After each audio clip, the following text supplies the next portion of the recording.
সহ্য করতে পারছি না। জিবরাইল বলছেন আমি হুকুম চাই, আপনি আমাকে হুকুম দেন, দুটা পাহাড় মিলায় দিয়া সব কাফের পিছে শেষ করে দিই। আল্লাহর নবী বলেন জিবরাইল, আমি যদি হুকুম করি, আমার হুকুমে যদি দুই পাহাড় দিয়া মানবগুলিকে সব যদি পিছে মেরে ফেলে দাও, একটা কাফেরও যদি না বাঁচে, তাহলে কার কানে আমি পৌঁছাবো লা ইলাহা ইল্লাল্লাহু মুহাম্মাদুর রাসূলুল্লাহ।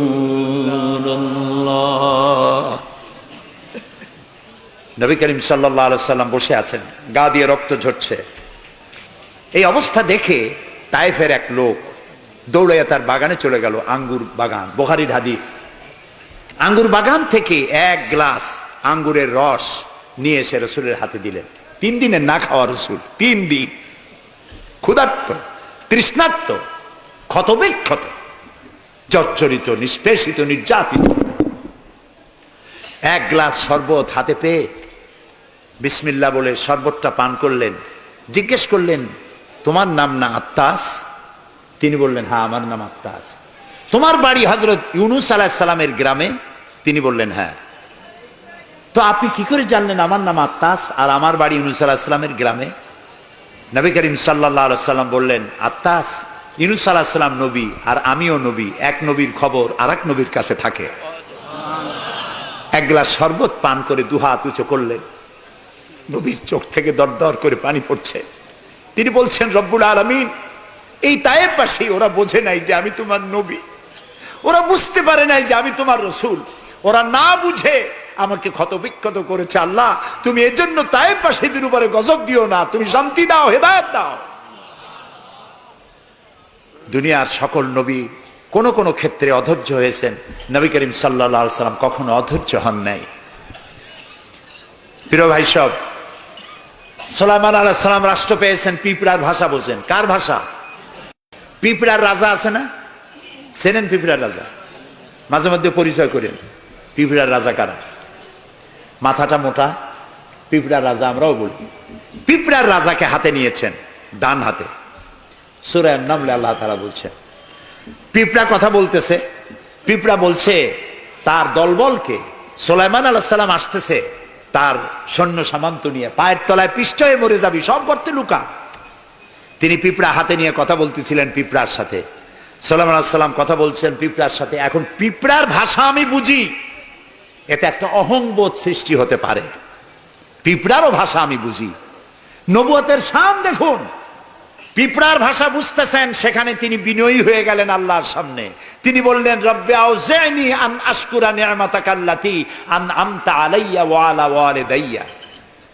আয় আল্লাহ তাআলা, তুমি আমাকে ওই পরিমাণ শুকর আদায় করার তৌফিক দাও আমাকে, যে পরিমাণ নিয়ামত তুমি আমাকে দান করেছো।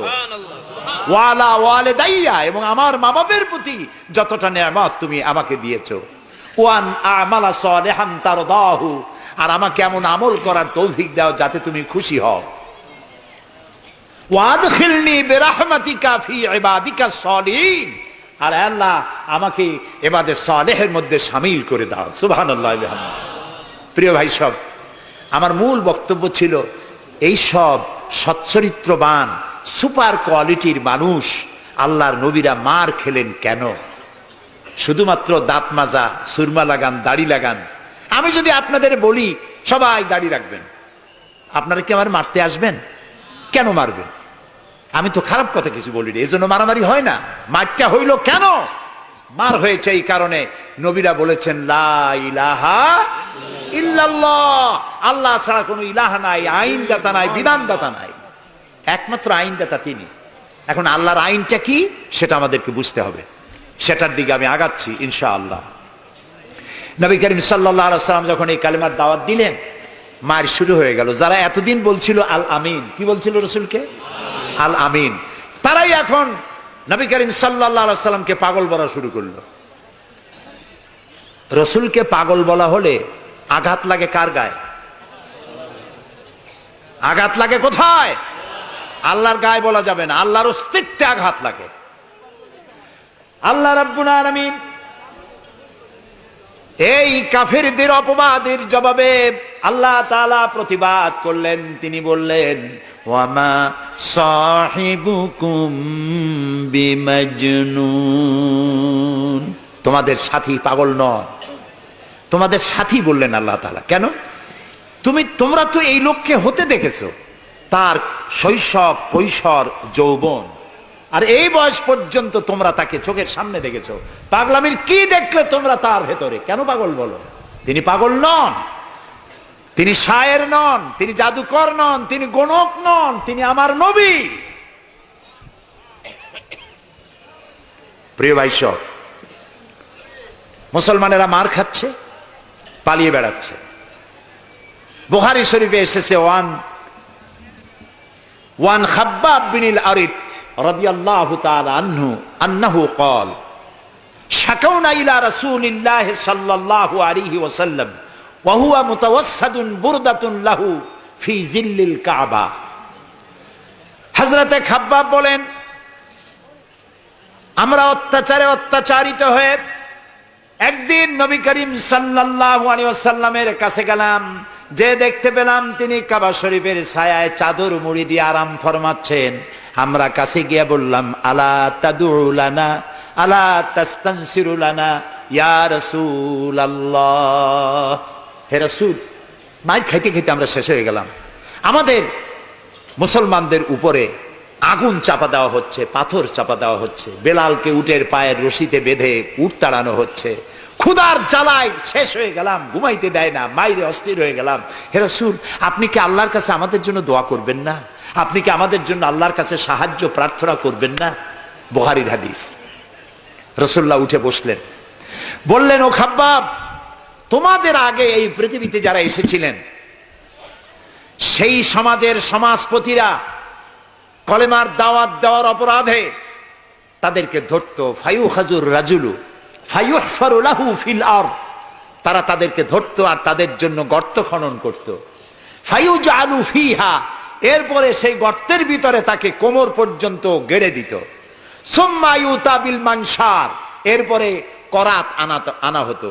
ফায়ুদাউ আলা রাসিহি, এরপরে করাত তার মাথার উপরে রাখা হতো। ফায়ুজালু নিসফাইন, এরপরে করাত দিয়ে চিরে জীবন্ত মানুষকে দুই টুকরা করে ফেলে দেওয়া হতো।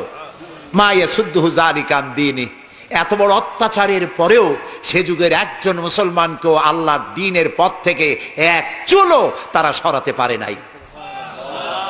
রাসূলুল্লাহ বলছেন, ওয়াল্লাহি ওয়াল্লাহি, ও খাব্বাব, আমি আল্লাহর নামে কসম করছি। কে বলছেন?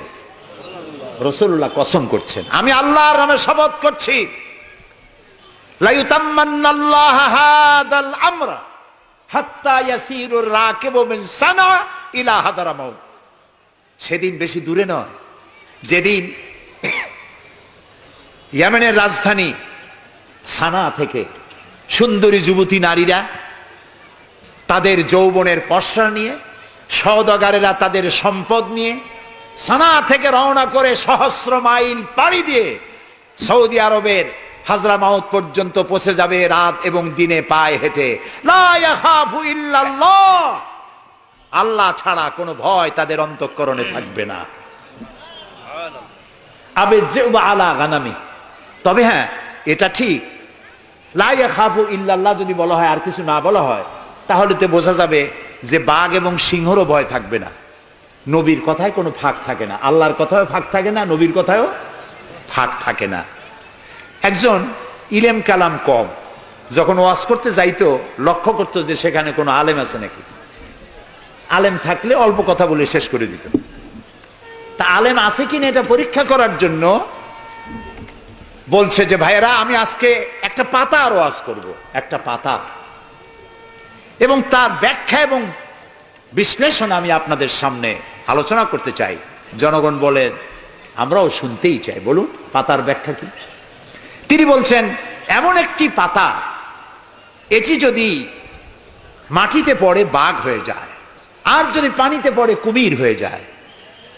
একজন দাঁড়ায় বলল, হুজুর, বুঝলাম এই পাতার ফজিলত এমন, মাটিতে পড়লে বাঘ হয়, পানিতে পড়লে কুমির হয়, কিন্তু পাতাটি যদি অর্ধেক মাটিতে অর্ধেক পানিতে পড়ে তাহলে কি হবে? উনি বুঝলেন যে এখানে তো আলেম আছে, কাজী আমার ওয়াজ এখানে শেষ করি। ও আখির দাওয়ানা আলহামদুলিল্লাহি রাব্বিল আলামিন। কথার মধ্যে ফাঁক থাকলে এরকম হয়, কিন্তু আল্লাহর কথা, নবীর কথায় কোনো ফাঁক নাই। লা ইয়াখাফু ইল্লাল্লাহ, আল্লাহ ছাড়া কোনো ভয় থাকবে না। কিন্তু গরু ছাগল ভেড়া নিয়ে যাইতে গেলে যদি জঙ্গলের বাঘ আক্রমণ করে, সে ভয় কি থাকবে না? আল্লাহ রাসূল ব্যাখ্যায় বলছেন লা ইয়াখাফু ইল্লাল্লাহ আবে যেও আলা গানামি, তবে তোমার ঘোড়া, তোমার সাথের ভেড়া ছাগল পশু যদি থাকে তো তার উপরে বাঘের আক্রমণ এ ভয় থাকতে পারে, কিন্তু সম্পদ হরণ, সতীত্ব হরণ, জীবন হরণের কোনো ভয় থাকবে না, এমন সমাজ কায়েম হবে। লা ইয়াখাফু ইল্লাল্লাহ ওয়ালাকিন্নাকুম তাস্তাজিলুন, তবে তোমরা খুব তাড়াহুড়ো করছো, একটু সহ্য করো, একটু ধৈর্য ধরো।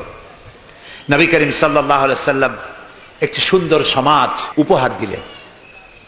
আমি ইতিহাস থেকে আপনাকে শোনাতে চাই। রাসূলুল্লাহ ইন্তেকাল করেছেন, ঐতিহাসিকরা লিখছেন মদিনার এক যুবতী নারী কি সমাজ কায়েম করে গেল শোনেন। রাসূলুল্লাহ ইন্তেকাল করেছেন, ঐতিহাসিকরা লিখছেন সেই সমাজের একটি যুবতী নারী মদিনা থেকে কোনো এক আত্মীয়র বাড়ি বেড়াতে রওনা করেছেন। যেতে যেতে আত্মীয়র বাড়ি পৌঁছবার আগেই সন্ধ্যা হয়ে গেল। মনে মনে ভাবলো, এখন যদি আমি কোনো পরপুরুষের সামনে পড়ি তাহলে তো আমার সতীত্ব যাবে, অলংকার আদিও যাবে, সারা জীবনের লালিত সম্পদ নষ্ট হয়ে যাবে। খুব ভীত সন্ত্রস্ত পদে এগোচ্ছে, আর বাঘ দেখা হরিণীর মতো তার চোখ এদিক ওদিক তাকাচ্ছে আর হাঁটতেছে। হঠাৎ দেখে দূর থেকে তার দিকেই এগিয়ে আসছে এক যৌবন ভরা এক যুবক। যুবককে কাছে আসতে দেখে যুবতী নিজের লালিত সম্পদ, সতীত্ব আর অলংকার আদি হারাবার ভয়ে মাটির উপরে বসে পড়েছে, তার রুহু গলার কাছে এসে গেছে। ঐতিহাসিকরা লিখছেন যুবকটি যুবতীর কাছে এসে দাঁড়িয়েছে। যুবতী মহিলার চোখের উপরে চোখ রেখে যুবক ছেলে বলছে, মা, আমাকে দিয়ে তোমার কোনো অনিষ্ট হবে না, তুমি কোথায় যাবে আমাকে বলো, আমি পাহারা দিয়ে তোমার গন্তব্যে পৌঁছে দেব। আমার পরিচয় শোনো, আমি মুসলমান। সুবহানাল্লাহ। রাসূলুল্লাহ এই মুসলমান বানিয়েছিলেন, এই সমাজ বানিয়েছিলেন। তাই আমি আফসোস করে বলি, মরা মানুষ জিন্দা হওয়ার কোন সুন্নত যদি থাকতো, আর একজন সাহাবী যদি আজ জিন্দা হতেন আর আমাদেরকে যদি দেখতেন, তাহলে চিৎকার দিয়ে বলতেন আল্লাহর কসম, রাসূলুল্লাহ দান্দার মোবারক শহীদ করে সাহাবীরা জীবন দিয়ে যে মুসলমান বানিয়ে রেখে গিয়েছিলেন, আল্লাহর কসম এগুলা সেই মুসলমান না। আমাদের চরিত্র এই পর্যায়ে পৌঁছে গেছে। রাসূলুল্লাহ সাল্লাল্লাহু আলাইহি ওয়াসাল্লাম ইসলাম দিয়ে মানুষকে একটি সুন্দর সমাজ দিয়েছেন। ইসলাম মানেই শান্তি। বলেন তো ইসলাম মানে কি? বলেন না, অর্থ কি? শান্তি। তবে শর্ত সাপেক্ষে, যারা আনুগত্য করবে তাদের জন্য শান্তি। আমরা একজন আর একজনের সঙ্গে দেখা হলে কি বলি? আসসালামু আলাইকুম। যারা প্রত্যেক দিন প্রতি মুহূর্তে একজন আর একজনকে সালাম দেয়, সেই জাতি কোনোদিন সন্ত্রাসী হতে পারে? সালামু আলাইকুম, আপনি বললেন ওয়ালাইকুম আসসালাম। নবী করিম সাল্লাল্লাহু আলাইহি সাল্লাম বলেছেন আফশুস সালাম ওয়া আতইমুত তুআম ওয়া সাল্লু আন-নাসু বিন-নিয়াম তাদখুলুল জান্নাতা বিস-সালাম। তিনটি কথা। কয়টি কথা শুনতেছেন আপনারা? এক নম্বর হচ্ছে সালাম বিনিময় করো বেশি করে। রাসূলুল্লাহ বলছেন, একটা গাছের এপাশে বসে দেখা হয়েছিল, সালাম দাও, গাছটা ঘুরে আসছে, লোকটা আবার সালাম দাও। আমাদের দেশে অভ্যাস নাই। সব বসেরা চায় আমার অধীনস্থ লোকেরা আমারে সালাম দিক। রাসূলুল্লাহ তার স্ত্রীকে সালাম দিতেন। এমনকি রাস্তা দিয়ে যাওয়ার সময় বাচ্চা পোলাপান খেলাধুলা করছে, তাদেরকে তিনি সালাম দিতেন। আমরা কি দেই? আমরা দেই না। হুজুররা মনে করেন মুরিদরা আমারে দেবে, মন্ত্রী মনে করে অন্যরা আমারে দেবে, এসপি মনে করে পুলিশ আমারে দেবে। কিন্তু সালাম যিনি আগে দেবেন তিনি অহংকার মুক্ত। সুবহানাল্লাহ। এবং এই সালাম অন্যরা বলে কি? সুপ্রভাত, গুড মর্নিং, গুড ইভিনিং, শুভ সন্ধ্যা, শুভরাত্রি। এটার ব্যাখ্যা কি? সকালবেলায় 280 মাইল স্পিডে ঝোড়ো হওয়া প্রবাহিত হচ্ছে, 30 ফিট উঁচু হয়ে জলোচ্ছ্বাস হচ্ছে, মানুষ মরতেছে, বাড়ির টিন উড়ে যাচ্ছে। সকালবেলা কেউ যদি যায় বলে গুড মর্নিং, থাপড়ায় দাঁত ফালাই দেবে না? বেটা এর চাইতে